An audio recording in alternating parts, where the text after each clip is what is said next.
తండ్రి అయిన దేవుని పరిశుద్ధ నామమునకు మహిమ కలుగునుగాక. క్రీస్తునందు నా ప్రియమైనటువంటి శ్రోతలకు ప్రభునామమున శుభములను వందనములను తెలియజేస్తూ జీవవాక్కుల కార్యక్రమంలోని దేవుని మాటలు వినడానికి ప్రేమపూర్వకంగా ఆహ్వానించుచున్నాను. గ్రంథం నుంచి ఒక మాట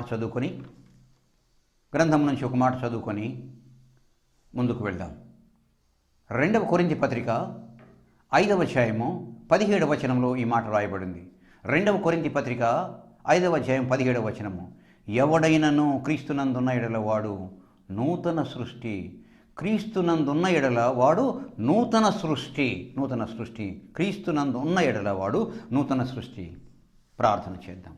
ప్రభు అయిన దేవా, గొప్ప తండ్రి, వందనములు, స్తుతులు, స్తోత్రములు చెల్లిస్తున్నాం నాయన.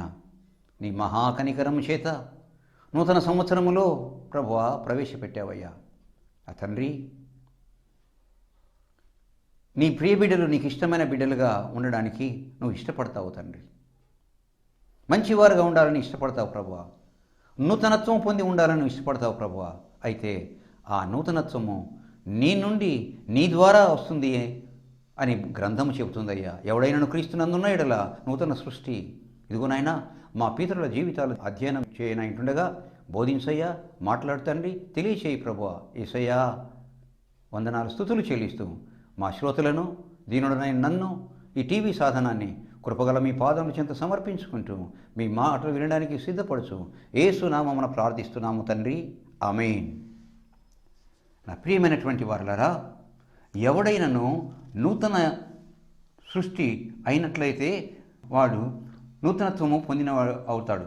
ఎవడైనా క్రీస్తునందున్న ఎడల వాడు నూతన సృష్టి. సరే, గత సందేశము అబ్రహాము యొక్క జీవితము ఏ విధంగా, అబ్రాముగా ఉన్నటువంటి వ్యక్తి అబ్రహాము ఎప్పుడు అయ్యాడు, ఎలా అయ్యాడు అనేది మీతో నేను పంచుకున్నానండి. మరి ఈ దినం సందేశం ఏంటంటే, మన పితరుడైనటువంటి యాకోబు జీవితము ఎలా మారింది, ఎలా మార్పు చెందింది, క్రొత్త సంవత్సరము, క్రొత్త పరిస్థితి, క్రొత్తదేమైనా మార్చిందా, లేక తనలో అంతర్గతంగా ఏమైనా మార్పు సంభవించిందా? అబ్రహాము జీవితంలో అంతర్గతంగా మార్పు సంభవించింది. మరి యాకోబు జీవితంలో సంభవించిందా? చూద్దాం. ఈ యాకోబు ఎవరు? అబ్రహాము యొక్క మనుమడు, ఇస్సాకు కుమారుడు. అబ్రహాము కుమారుడు ఇస్సాకు, ఇస్సాకు కుమారుడు యాకోబు. యాకోబు జీవితాన్ని గమనించినట్లయితే అద్భుత కార్యము యాకోబు జీవితంలో కూడా జరిగిందండి. కొంచెము మనము యెషయా గ్రంథంలోనికి వెళ్ళినట్లయితే యెషయా గ్రంథము 43వ అధ్యాయంలో ఒకసారి, 2 సార్లు, 3 సార్లు, 44వ అధ్యాయంలోను, 45వ వచనంలోను యాకోబును గురించి చాలా చాలా చోట్ల చెప్పడం జరిగిందండి, రాయడం జరిగింది. అన్ని చోట్ల కూడా ఈ మాటలు గమనించగలం. ఏంటంటే, మరి 43వ అధ్యాయం, యెషయా గ్రంథం 43వ అధ్యాయం 1వ వచనంలో, అయితే యాకోబు నిన్ను సృజించిన వాడగు యెహోవా, ఇశ్రాయేలు నిన్ను నిర్మించిన వాడు ఇలాగు సెలవిచ్చుచున్నాడు. యాకోబు నిన్ను సృజించిన వాడగు యెహోవా, ఇశ్రాయేలు నిన్ను నిర్మించిన వాడు ఇలాగు సెలవిస్తున్నాడు. యాకోబు అంటాడు, ఇశ్రాయేలు అంటాడు. యాకోబు అంటాడు, ఇశ్రాయేలు అంటాడు. చూసా, నిన్ను యాకోబుగా సృజించాను, అయితే ఇశ్రాయేలుగా మార్చబడ్డావయ్యా. చూడండి, నిన్ను సృజించిన వాడకు యెహోవా, నిన్ను సృజించాను యాకోబుగా, అయితే నీవు ఇశ్రాయేలుగా మార్చబడ్డావు. ఈ విధంగా 43వ అధ్యాయం 1వ వచనంలో, 43వ అధ్యాయం 22వ వచనంలో, 43వ అధ్యాయం 38వ వచనంలో, ఇంకా 44, 45 అధ్యాయాలలో వరుసగా ఈ విధంగా చెప్పుకుంటూ వస్తాడు. వ్రాయబడింది గ్రంథంలో, దేవుడు చెప్పుకుంటూ వస్తాడు. ఏంటంటే, మొదట నీవు యాకోబు, తర్వాత ఇశ్రాయేలుగా ఇశ్రాయేలుగా నేను మార్చాను అని చెప్పేసి దేవుని యొక్క భావము ఇక్కడ మనకు అర్థమైపోతుంది. నా ప్రియమైన వారలారా, యాకోబు అంటే మోసగాడు అని అర్థమని. యాకోబు అంటే మోసగాడు అని అర్థము. ఎవరిని మోసం చేశాడండి? మోసము, జీవితమంతా మోసమే. చాలా కాలము మోసగాడుగా ఉన్నాడండి. నా ప్రియమైనటువంటి వారలారా, అన్నను మోసం చేశాడండి, తండ్రిని మోసం చేశాడండి, దేవుణ్ణి మోసం చేశాడండి, చివరికి మామను కూడా మోసం చేశాడండి. మోసము. యాకోబు అంటే మోసగాడు. అయితే యాకోబు అంటే చాలా ఇష్టము. యాకోబు అంటే చాలా ఇష్టము. ఎంత ఇష్టం అంటే నిన్ను ఆకాశంలో నక్షత్రముల వలె ఆశీర్వదిస్తానయ్యా. అగ్నిలో పడి నువ్వు వెళ్తుంటే కూడా అగ్ని నేను కాల్చలేదు. జలములలో పడి నువ్వు వెళ్తున్నట్లయితే జలములు నీ మీద పొర్లి పారవు. అంత గొప్పవాడా? అంత మంచివాడా? ఎప్పుడయ్యాడు అంత గొప్పవాడు? ఎప్పుడయ్యాడు అంత మంచివాడు?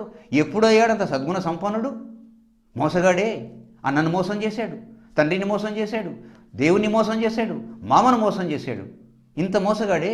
మరి అటువంటి మోసగాడిని ఏమంటాడంటే పిలిచి మాటికి పిలిచి, యాకోబు నిన్ను సృష్టించినట్టు యెహోవా, ఇశ్రాయేలు నిన్ను నిర్మించినటువంటి యెహోవా ఇలాగ సెలవిస్తున్నాడు, నిన్ను యాకోబుగా సృష్టించాను, నిన్ను ఇశ్రాయేలుగా నిర్మించాను.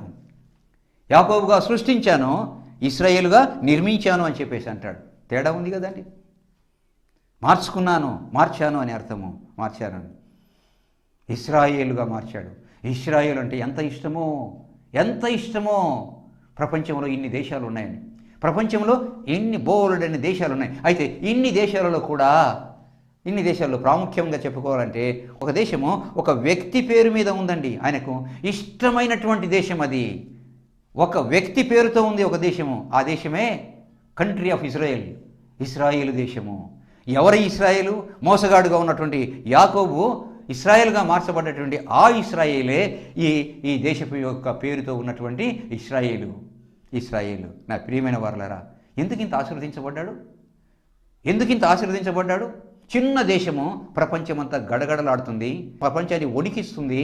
ఎందుకంటే దేవుడు కోరుకున్న దేశం అది, దేవుని బిడ్డలు ఉన్నటువంటి దేశము, దేవుడు ఆశించినటువంటి దేశము. దేవుడు ఆయన ఆశీర్వదించాడు ఆ ఇశ్రాయేలును. నా ప్రియమైన వారలారా, అంతటి ఆశీర్వాదము దేవుడు ఇశ్రాయేలుకి ఇచ్చాడు. ఏంటి మరి? మోసగాడు అని చెప్పుకున్నాం కదా. ఎలా మోసగాడు? ఎలా జీవితం మారింది? ఎలా క్రొత్తదనం వచ్చింది? నూతనత్వం ఎలా వచ్చింది? అబ్రాహాము సాగిల పడితే సంపూర్ణ సమర్పణతో అబ్రహాం అయిపోయాడు, నూతనత్వం వచ్చింది. మరి యాకోబు ఎప్పుడు ఇశ్రాయేలు అయ్యాడు? ఎలా మార్పు వచ్చింది? గమనించినట్లయితే ఎట్లా మోసగాడు చూద్దాం ఒకసారి. ఏమైందంటే ఆదికాండం 25వ అధ్యాయం 29 నుంచి కొన్ని మాటలు గమనించుదాం. ఆదికాండం 25వ అధ్యాయము 29వ వచనం నుంచి. ఒకనాడు యాకోబు కలగూర వంటకము వండుకొనుచుండగా, వంట వండుతున్నాడంట. ఏశావు అలసిన వాడై పొలములో నుండి వచ్చి, నేను అలసి ఉన్నాను, ఆ ఎర్రగా ఉన్న దానిలో కొంచెము దయచేసి నాకు పెట్టుమని అడిగాను. అదిగో కూర వండుతున్నావు కదా, ఎర్రగా ఉంది, ఆ ఎర్రగా ఉన్నటువంటి ఆ కూర నాకు దయచేసి నాకు పెట్టుమని అడిగాను. 31వ వచనము గమనించినట్లయితే, అందుకు యాకోబు, నీ జ్యేష్ఠత్వము నేడు నాకు ఇమ్ము, ఇచ్చేస్తాను. పాత నిబంధన కాలంలో, ఆదికాండం కాలంలో జ్యేష్ఠత్వానికి చాలా విలువ ఉంది, చాలా ప్రాధాన్యత ఉంది. అంత గొప్పతనము, అంత ప్రాముఖ్యత, అంత ప్రాధాన్యత ఉంది జ్యేష్ఠత్వానికి. ఆ కుటుంబంలో ఉన్నటువంటి పెద్ద కుమారునికి అంత ప్రాధాన్యత ఉంది. యాకోబు చిన్నవాడు, ఏశావు పెద్దవాడు, జ్యేష్ఠత్వం అతనికి ఉంది. మరి ఆ తండ్రి కుటుంబంలో అన్ని గొప్పతనాలు, అన్ని ఆశీర్వాదాలు, అన్ని బహుమానాలు జ్యేష్ఠుడికే. అప్పుడు అంటాడనమాట, నేను ఇస్తాను, బాగానే ఉంది. అందుకు యాకోబు, నీ జ్యేష్ఠత్వం నేడు నాకు ఇమ్మని అడుగుగా, నేను వండినటువంటి వంటకం నీకు వడ్డిస్తాను, కానీ నీ జ్యేష్ఠత్వాన్ని ఫోర్గో అవుతావా, వదిలేస్తావా, నాకు ఇస్తావా అని చెప్పేసి అంటాడు. ఆకలి అవుతుంది, నేను చచ్చిపోతున్నాను, చచ్చిపోయేవాడికి నాకెందుకయ్యా జ్యేష్ఠత్వము, ఇస్తున్నాను, తీసుకో, వడ్డించు అంటాడు. చచ్చిపోయేవాడికి నాకు జ్యేష్ఠత్వం ఎందుకు, ఇచ్చేస్తున్నాను, తీసుకో, నాకెందుకు, అందువల్ల పెట్టు, భోజనం పెట్టు. అప్పుడు అంటాడు 32వ, ఏశావు, నేను సావబోతున్నాను కదా, జ్యేష్ఠత్వం నాకెందుకు అంటాడు. 33వ వచనము, యాకోబు, నేడు నాతో ప్రమాణము చేయుమనెను. నిజమేనా, ఒప్పుకుంటున్నావా? ప్రమాణం చేయి, నీ జ్యేష్ఠత్వం నాకు ఇమ్మని. అందుకు యాకోబుతో ప్రమాణం చేసి అతనికి జ్యేష్ఠత్వము అమ్మి వేశాడండి. కేవలము ఆకలి బాధతో, ఆకలి తీర్చుకోవడానికి, ఆకలి కొరకు జ్యేష్ఠత్వాన్ని అమ్మివేశాడు. యాకోబు ఆహారమును, చిక్కుడుగాయల వంటకమును ఏశావుకిచ్చెను. అతడు తిని త్రాగి లేచిపోయాను. ఇది మంచిదా? ఆకలిగా ఉన్నాడే అనుకో, ఆకలిని ఈ విధంగా ఉపయోగించుకుంటావా? జ్యేష్ఠత్వం పొందుతావా? నీ అన్న జ్యేష్ఠత్వము అది దేవుని యొక్క చిత్తానికి వ్యతిరేకం కదా, తండ్రి యొక్క చిత్తానికి వ్యతిరేకం కదా, సమాజం దృష్టిలో అది వ్యతిరేకం కదా, అది తప్పు కదా, అన్నను మోసం చేయడం కాదా? చూసారా, ఇట్లు యాకోబు తన అన్న అయినటువంటి ఏశావును మోసము చేశాడు. మోసము చేసి జ్యేష్ఠత్వాన్ని సంపాదించుకున్నాడు. తర్వాత సరే రెండవ చోటికి వెళ్దాం. ఒకరోజు తండ్రి అయినటువంటి ఇస్సాకు ఏశావును పిలుస్తాడు. నా కుమారుడా ఏశావు, నేను చనిపోక మునుపు మంచి భోజనం తిని నిన్ను దీవించి ఆశీర్వదిస్తానయ్యా, వెళ్ళి మంచి వంటకం తీసుకొనిరా, మంచి భోజనము, మాంసము భోజనం తీసుకొనిరా అని కుమారుడైన ఏశావుతో చెప్తాడు. ఆ చెప్తున్నటువంటి విషయము యాకోబు తల్లి అయినటువంటి రిబ్కా చూస్తుంది, వింటుంది. విన్న తర్వాత ఏశావు వెళ్ళిపోయిన తర్వాత యాకోబును ఆశీర్వదించాలి. ఆమె ఉద్దేశంలో యాకోబును ఆశీర్వదించాలి. పక్షపాతం ఉంది. యాకోబు అంటే ఆమెకు చాలా ఇష్టము. ఆశీర్వాదాలు యాకోబు పొందాలి, ఏశావు కాదు. నీ అన్న తీసుకొస్తాడు, నీ అన్నను ఆశీర్వదిస్తాడు. కాబట్టి నువ్వేం చేస్తావంటే మందలోకి వెళ్ళి తీసుకొనిరా. మీ అన్న వెళ్ళాడు అడవికి వేటాడి తీసుకురావడానికి, మందలోకి వెళ్ళి నువ్వు ఒకదాన్ని తీసుకొనిరా, మంచి వంటకం తయారు చేస్తాను, నీ తండ్రి దగ్గరికి తీసుకొని వెళ్ళు, మంచి భోజనం వడ్డించు, తింటాడు, నేను ఆశీర్వదిస్తాడు. అంటే యాకోబు అంటాడు, నా తండ్రి నన్ను గుర్తించుతాడు, అది నా అన్నతో చెప్పాడు, నేను కాదు. కాబట్టి నేను తీసుకుని వెళితే మరి మా నాన్న గుర్తిస్తాడు, నన్ను గుర్తించి ఆశీర్వాదం కాదు కదా శాపమో వస్తుంది నాకు అని అంటే, నా కుమారుడా ఆ శాపము నా మీదికి వచ్చును గాక అంటుందామె. అంతేకాకుండా నా స్వరం గుర్తుపడతాడు.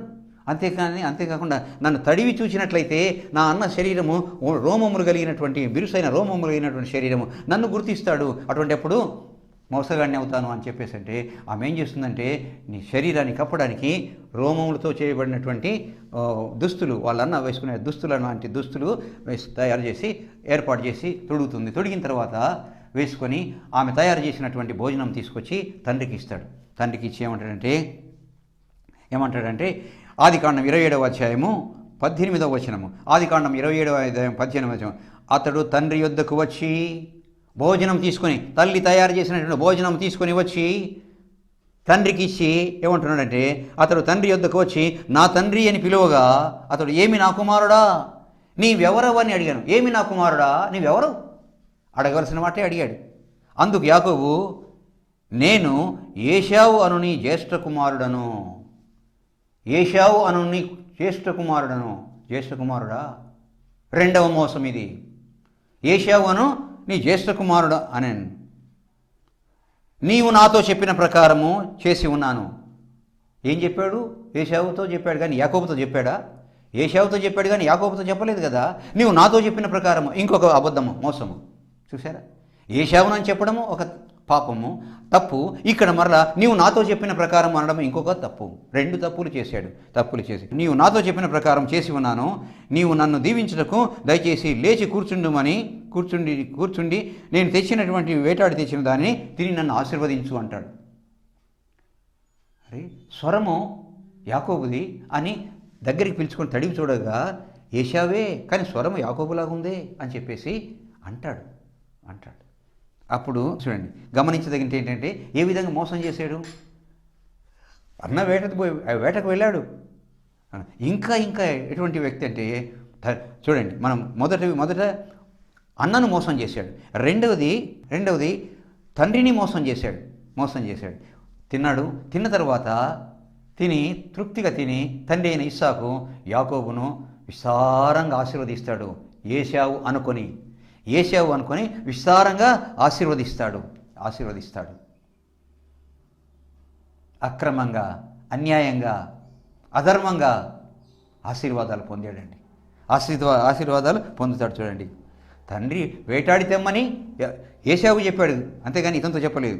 అంతేకాకుండా నేను జ్యేష్ఠ కుమారుణ్ణి అంటాడు. నేను వేటాడి తీసుకొచ్చినానని చెప్పేసి అంటాడు. ఇంకా తానే తెచ్చాడా వేటాడి? తేలేదు. కాబట్టి తండ్రిని మోసం చేసి ఆశీర్వాదాలు సంపాదించుకున్నాడు. అన్నను మోసం చేసి జ్యేష్ఠత్వం తెచ్చుకున్నాడు. తండ్రిని మోసం చేసి ఆశీర్వాదాలన్నీ ఆశీర్వాదాలు పొందాడండి. మరి దేవుణ్ణి ఎలా మోసం చేశాడు? దేవుణ్ణి ఎలా మోసం చేశాడు? ఆదికాండము 27వ అధ్యాయము 20వ వచనములో యాకోబు వచ్చినప్పుడు ఇస్సాకు అంటాడు, నా కుమారుడా, ఇంత శీఘ్రముగా నీకు అది ఎలా దొరికే? ఆదికాండం 27వ అధ్యాయం 20వ వచనము.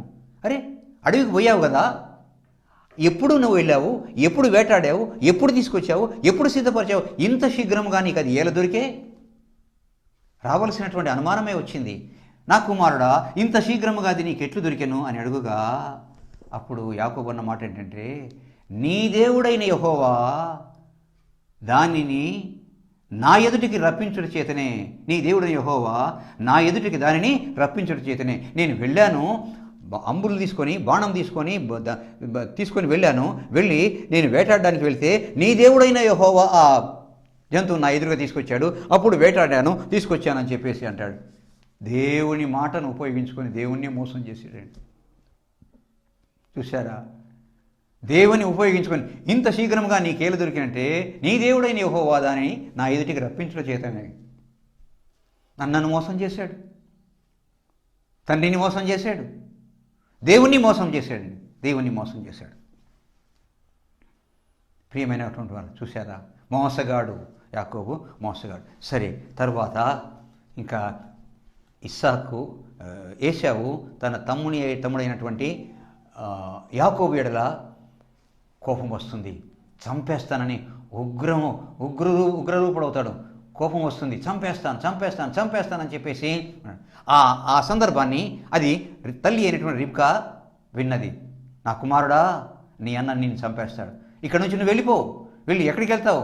నా సహోదరుడైనటువంటి లాబాను ఉన్నాడే, నా యొక్క తండ్రి దేశానికి వెళ్ళి, నా పుట్టింటికి వెళ్ళు, అక్కడ నా సహోదరుడైనటువంటి లాబాను ఉన్నాడు, అతని దగ్గరికి వెళ్ళు, నీ మామ అయినటువంటి లాబాను దగ్గరికి వెళ్ళు. మేనమామ వెళ్ళాడు, వెళ్ళి అక్కడ ఉన్నాడండి.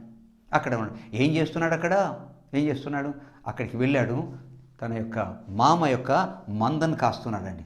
మందను కాస్తున్నాడు, గొర్రెల మందల్ని కాస్తున్నాడు. వాళ్ళ ఆస్తి అదే ఆ దినాల్లో. మందను కాస్తూ ఉన్నాడు. సరే, మందను కాసే సమయంలో ఏం చేశాడంటే, నువ్వు ఊరికే సొంత వాడివైనంత మాత్రాన ఉచితంగా కాస్తావా? ఉచితంగా పనిచేస్తావా? ఉచితంగా సేవ చేస్తావా? కాదు, నీకు నేను జీతం ఇస్తాను. ఎలా అంటే, కోరుకో అంటే అప్పుడు అంటాడనమాట, నాకు జీతం ఎలాగంటే, నీ మందను నేను కాస్తాను, నీ మందలో సారలు కానీ మచ్చలు కానీ ఏవైతే ఉన్నాయో, గొర్రెలు కానీ పొట్టేళ్ళు కానీ ఏవైతే సారలు లేక మచ్చలు గలవి నా జీతం, అది నాకు ఇచ్చేసేయి. ఎందుకంటే అవి నేను తీసుకుంటాను, అవి వాటిని వేరుగా పెట్టుకుంటాను. ఆ మచ్చలు చారలు గలవి ఎక్కడ కనపడతాయి అవి నావి, ఇంకా మార్పలేదు.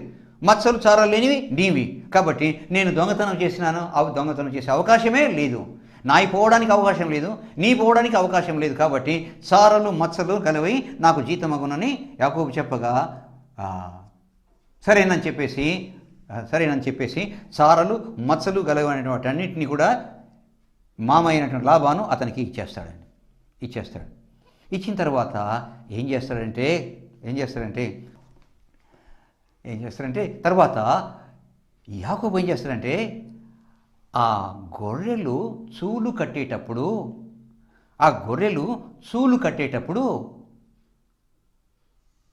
ఆ నీళ్ళ దగ్గరికి వస్తాయి, నీళ్లు తాగడానికి వచ్చినప్పుడు అక్కడ చీనారు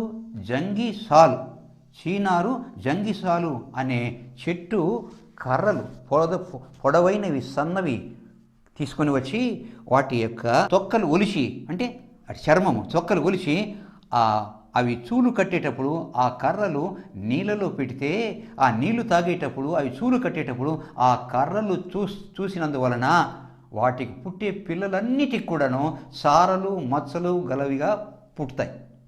మరి ఎలా తెలుసుకున్నాడో, ఎలా జ్ఞానం వచ్చిందో అయితే మనకు తెలియదు. కానీ ఇంతకీ అది చేయడంతో చూలు కట్టే సమయంలో జంగి చాలు చువ్వలను ఎదురుగా ఉంచి వాటి తొక్కలు ఒలిచి ఎదురుగా ఉంచినప్పుడు దాన్ని చూచి చూలు కట్టే ఆ గొర్రెలకు చారలు మచ్చలు కలిగినవి పిల్లలు పుడతాయి.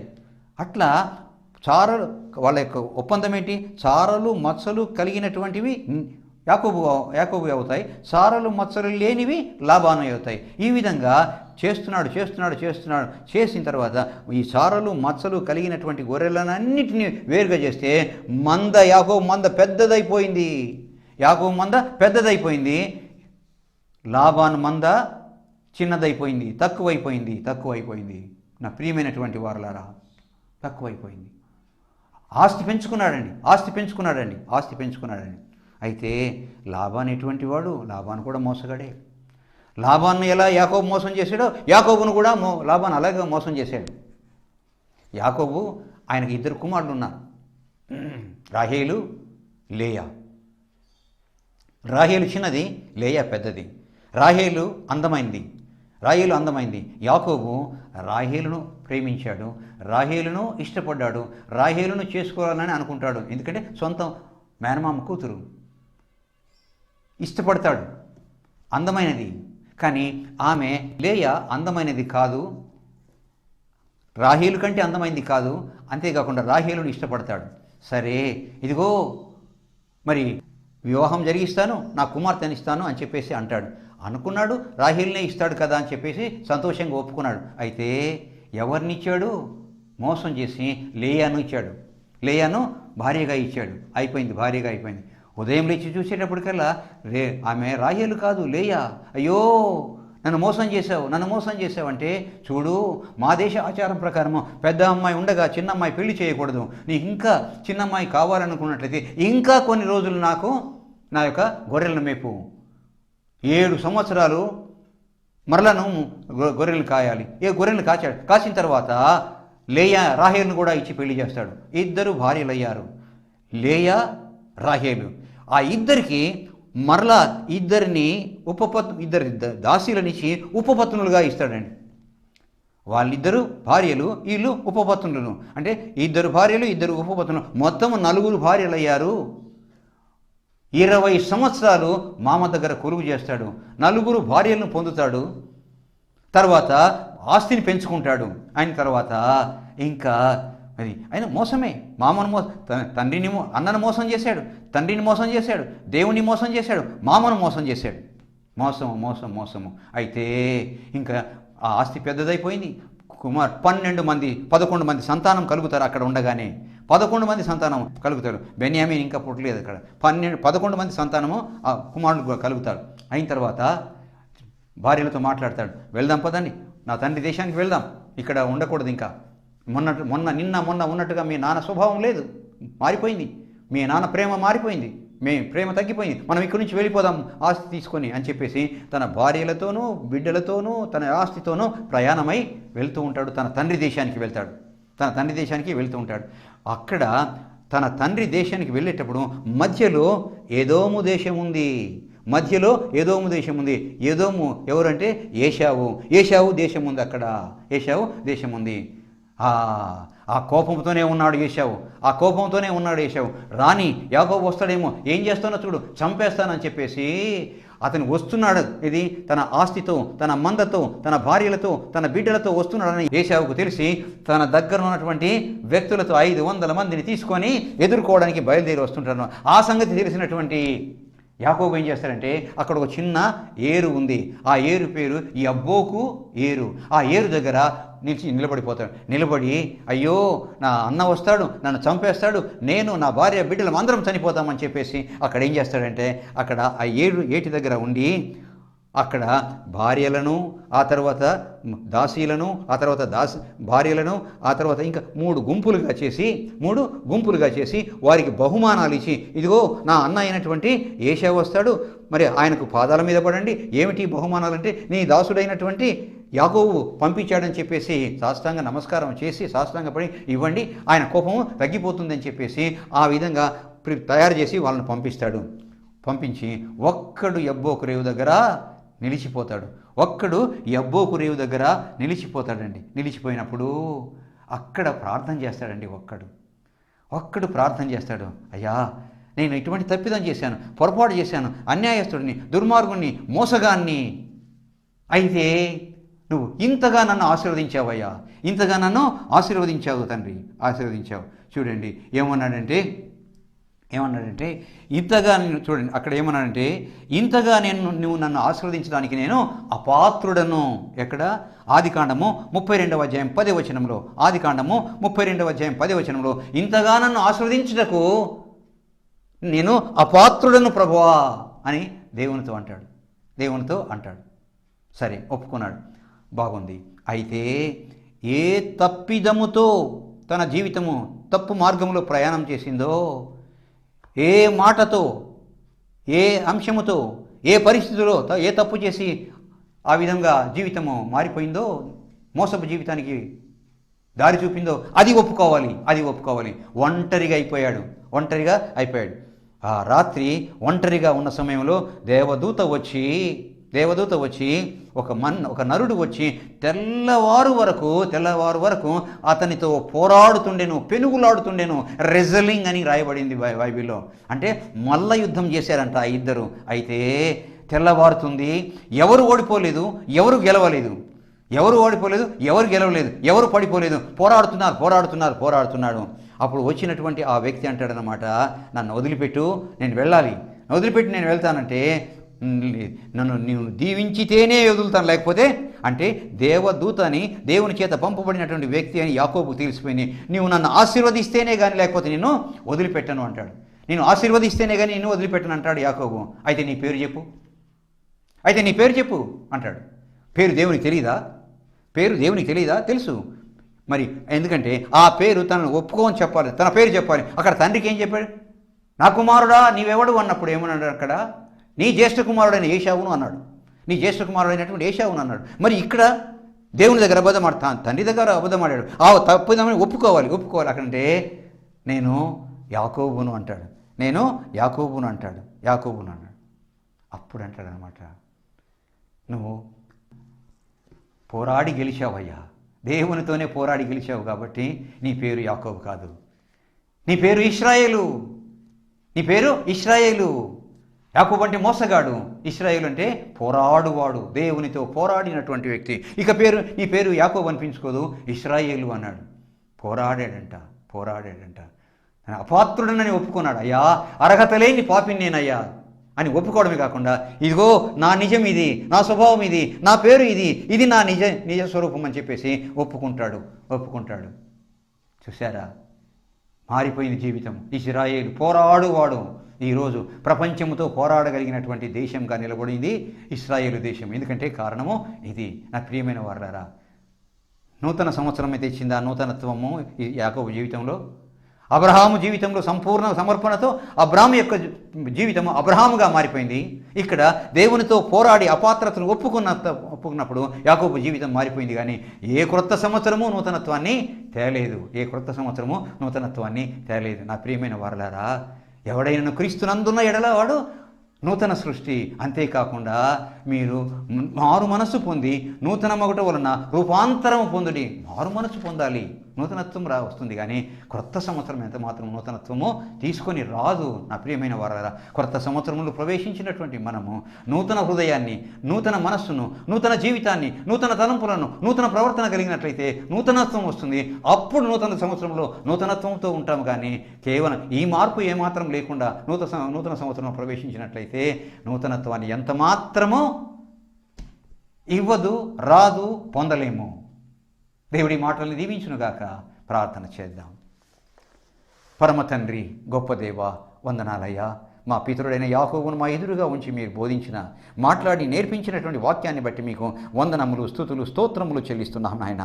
ప్రభువా తన తప్పిదాన్ని ఒప్పుకున్నాడయ్యా మా పితరుడైన యాకోబు. ప్రభువా, ఏ తప్పుతో, ఏ మోసముతో ప్రారంభమైందో జీవితము, ఆ తప్పును ఒప్పుకున్నాడు. యాకోబు ఇశ్రాయేలుగా మార్చబడ్డాడు. జీవితం మారిపోయింది. ప్రభువా, నువ్వు ఇష్టపడ్డావు తండ్రి అట్టి ఇశ్రాయేలును. మా పితరుడైనటువంటి యాకోబు జీవితం ద్వారా మాకు నేర్పించిన పాఠాన్ని బట్టి వందనాలయ్యా. విన్నటువంటి మా శ్రోతలను మీ పాదము చెంత ఉంచుతున్నాం. ప్రభువా, దీవించయ్యా, ఆస్వాదించయ్యా. జీవితాన్ని మార్చుకోగలుగుటకు సహాయం చేయమని ఆయన వారి జీవితాల్లో ఈ వాక్యము ఆయన నీ ఆత్మకార్యం జరిగించున్నట్లుగా కృపచూపమని వందనాలు, స్తుతులు చెల్లిస్తూ యేసు నామమున ప్రార్థిస్తున్నాము తండ్రి. ఆమెన్. తండ్రి కుమార పరిశుద్ధాత్మ త్రియేక దేవుని దీవెనలు మా శ్రోతలకు అనుగ్రహించబడనుగాక. Amen, amen, amen.